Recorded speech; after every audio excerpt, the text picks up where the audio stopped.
pasa que esta es recién nacida, fíjate.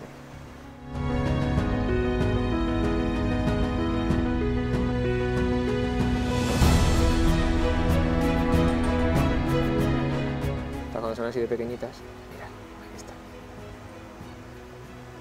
Esa es una larva recién nacida, pero hace muy poco. Y había otra.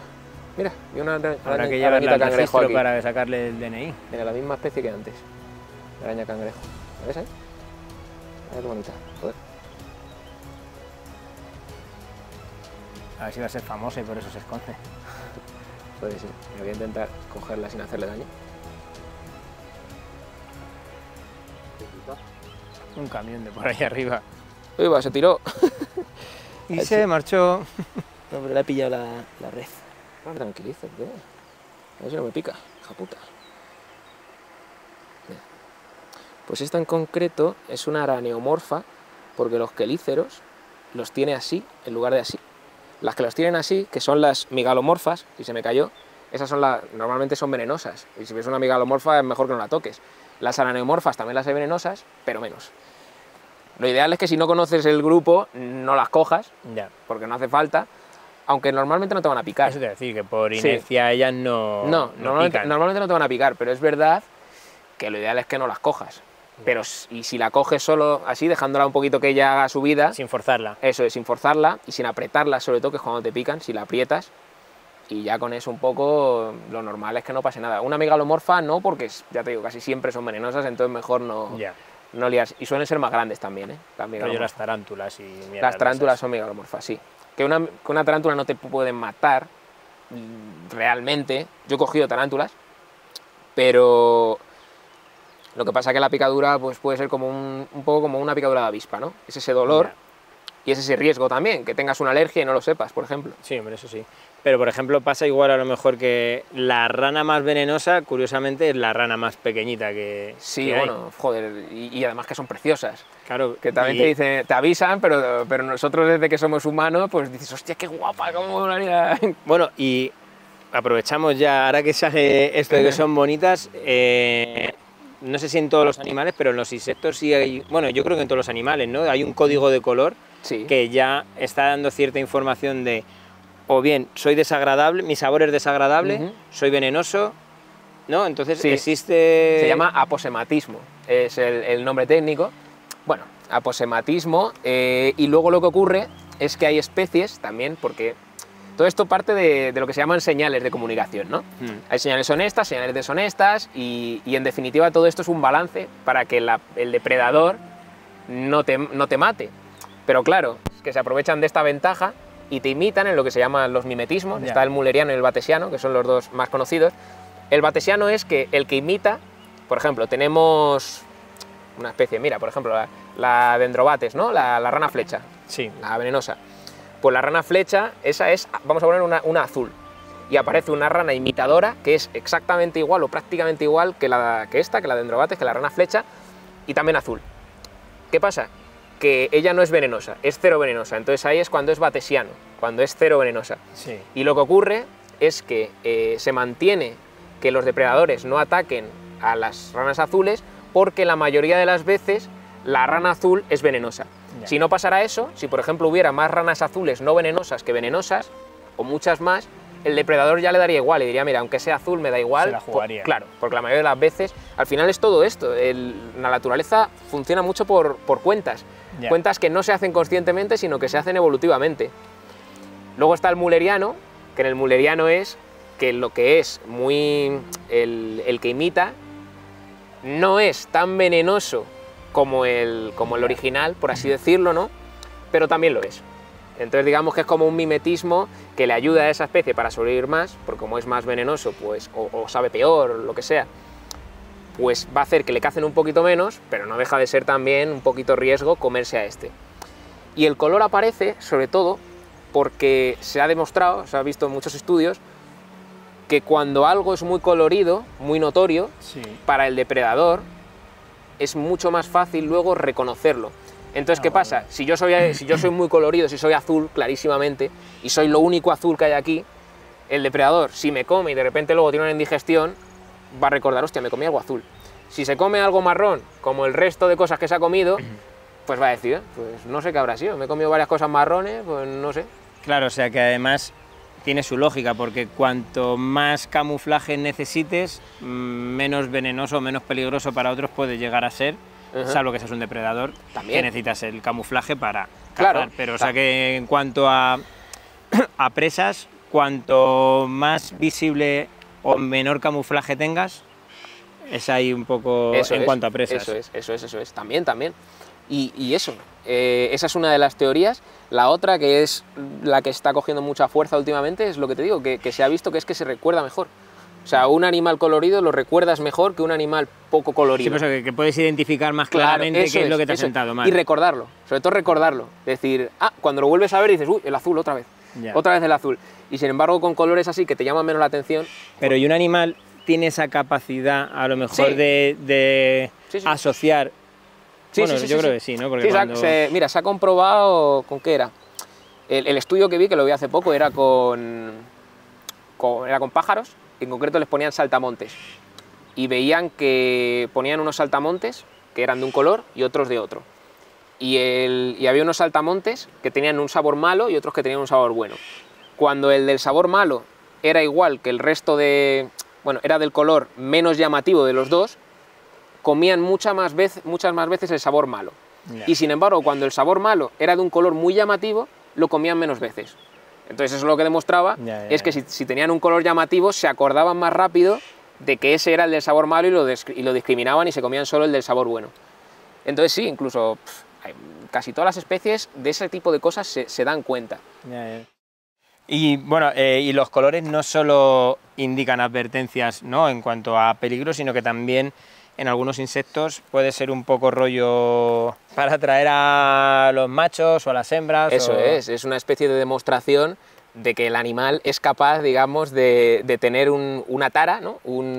Algo que lo distingue del resto, que en realidad sería algo que probablemente es negativo para su supervivencia, porque un animal colorido también va a ser mucho más detectable para un depredador, pero sin embargo, ese color lo que le demuestra a la hembra o al macho, dependiendo de la especie, por ejemplo las abutardas, quienes seleccionan son las hembras, pues lo que demuestra al progenitor, al individuo que elige, es que ese, que es tan colorido, que es tan bonito, tiene suficiente energía para producir color y es tan bueno y tan especial para sobrevivir que es capaz de, con todo ese color, que no se lo coman, que no lo depredan, ¿no? Que no lo depreden, perdón. De hecho, bueno, una cosa que hemos estado hablando antes es que las libélulas y todos estos animales de agua, ¿no?, se utilizan mucho como animales travestis. Eso, si queréis conocer lo que es un animal travesti, hay un vídeo en su canal que tenéis que verlo porque es súper interesante. Que hay animales insectos que se travisten, ¿se dice? Sí, bueno, podríamos decir que sí. Pues sí. Bueno, eso ya en su canal, que no nos lo cuenta aquí. Que si no, no tiramos dos vidas. Y que se utilizan mucho como bioindicadores, sobre todo los invertebrados acuáticos, los artrópodos acuáticos. Y otra cosa que se utiliza como bioindicadores, ya que estamos aquí, pues son los líquenes. ¿Qué es un bioindicador? Bueno, un bioindicador es básicamente un indicador, como es obvio, ¿no? Producto bio. Que se vende en Mercadona con la etiqueta de bio. Bueno, pues al final un indicador que está vivo, ¿no?, que es un ser vivo. En concreto, sobre todo, se utilizan para evaluar la calidad ambiental y si hay problemas de contaminación o problemas ecológicos en el lugar donde se está analizando esos bioindicadores, ¿no? El líquen, como decía, es otro bioindicador porque también se ve que hay especies que son más sensibles que otras a la contaminación. Entonces, si encuentras determinadas especies, pues sabes que ahí hay un nivel X que se hacen tablas, son tablas que luego se mira. Pues, por ejemplo, hemos encontrado 6 especies de líquen, que en concreto este es compatible con un nivel de contaminación 7. ¿El líquen, perdona que te corte, es un hongo también o qué organismo? Sí, en parte lo es. Es un hongo y un alga, ¿no? Está en el micobionte, que es el hongo. Mico es del griego micos, que quiere decir hongo, básicamente, y el fotobionte, que es un alga. Lo que ocurre es que están en simbiosis y esa simbiosis se da desde su nacimiento, prácticamente, ¿no? Que no puede existir el uno sin el otro, ¿no? Sí, la simbiosis implica eso, ¿no? Lo que ocurre es que cuando está el hongo, digamos que es el elemento más grande, ¿no? Pongamos que el 90% es hongo y el 10% es alga. Lo que ocurre es que cuando el hongo genera los apotecios, que es como una especie de copita, ¿no? Sí. Y de ahí salen las esporas, esa espora antes de salir de ahí ya digamos que se une a una célula del alga. Entonces ya esa espora se une a esa célula del alga para cuando vuela y encuentra un nicho ecológico bueno para establecerse, forman en lo que es el líquen. Si esa espora del hongo no tiene ya la alga, no tiene la célula del alga, esa espora no va a ser viable. Y a su vez, si esa célula del alga cae, por lo que sea, acaba en un lugar ella sola, no va a ser viable tampoco. Ya. O sea, ¿y hay algas fuera del agua entonces? Claro, claro, sí, sí, sí. Necesitan agua casi siempre y de hecho por eso necesita este alga al micobionte, al hongo, porque el hongo lo que va a hacer es extraer agua, va a ayudar a conservar ciertos nutrientes y el fotobionte, el alga, lo que va a conseguir sobre todo es generar a través de la fotosíntesis azúcares que al final van a ser los que alimenten al hongo. Claro.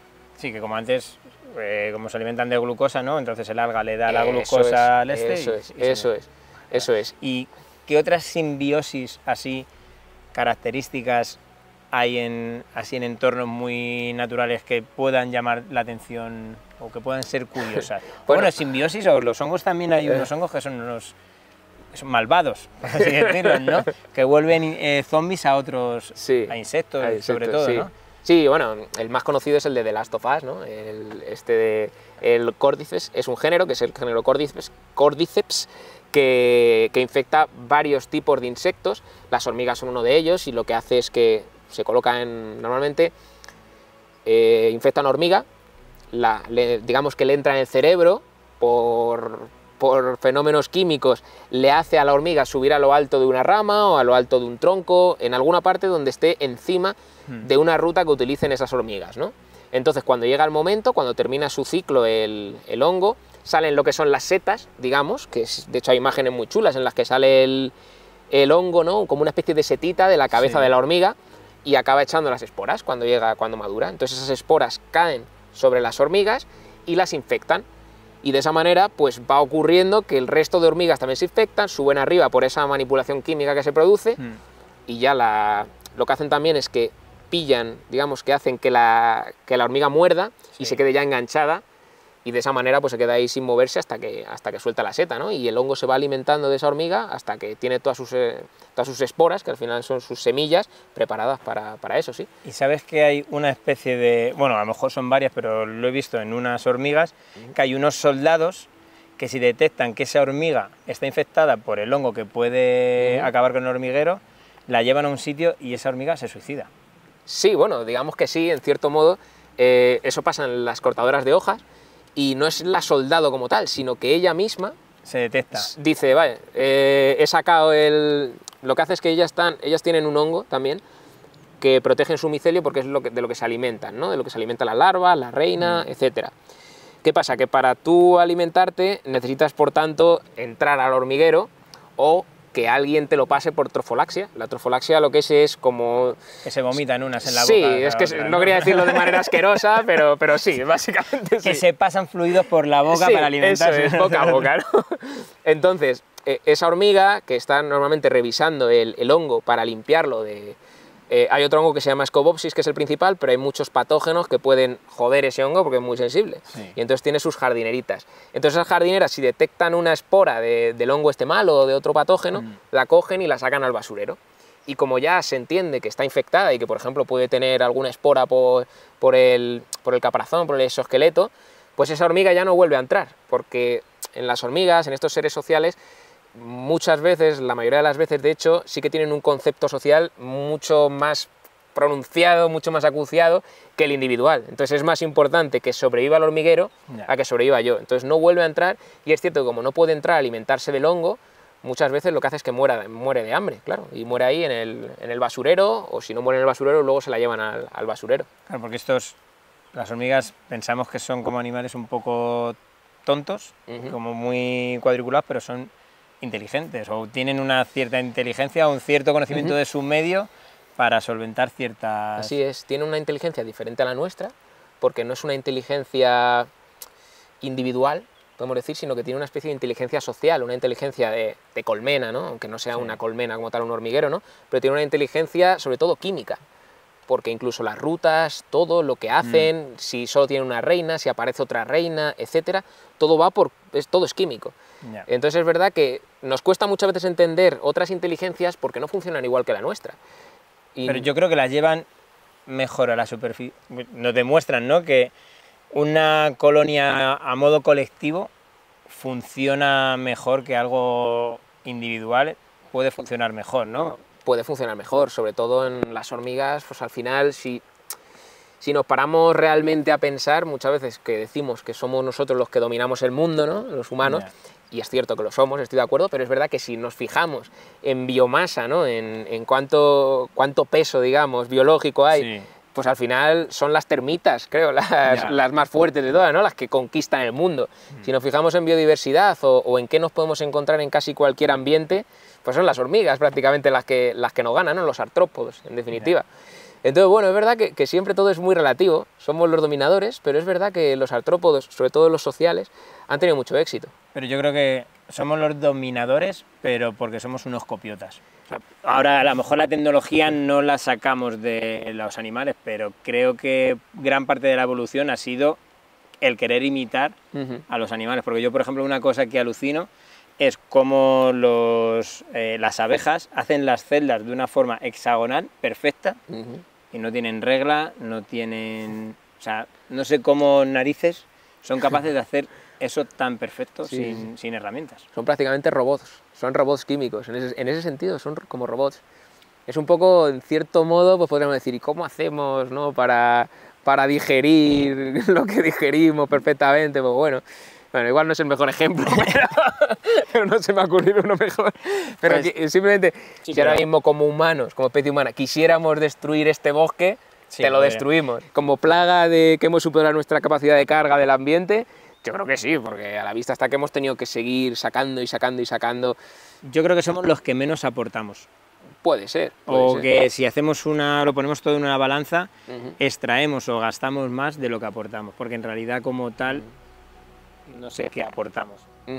O sea, que es verdad, o sea, yo es verdad que sí que nos considero a lo mejor una plaga o llamarlo de otra forma, pero es verdad que yo creo que somos los que menos aportamos al medio ambiente y los que más extraemos. O sea, que si ahora mismo hubiese un cataclismo, desapareceríamos nosotros, además que creo que somos el bebé más inútil de todas las especies de animales. Creo que tú dejas a un bebé de un mes en mitad del bosque y dura nada, y ves como otras especies ya con poquito, que también es un poco porque a lo mejor su esperanza de vida es más corta y tienen que desarrollarse antes, pero creo que somos el bebé más inútil con diferencia. Así es, yo creo que lo somos, de hecho, sí.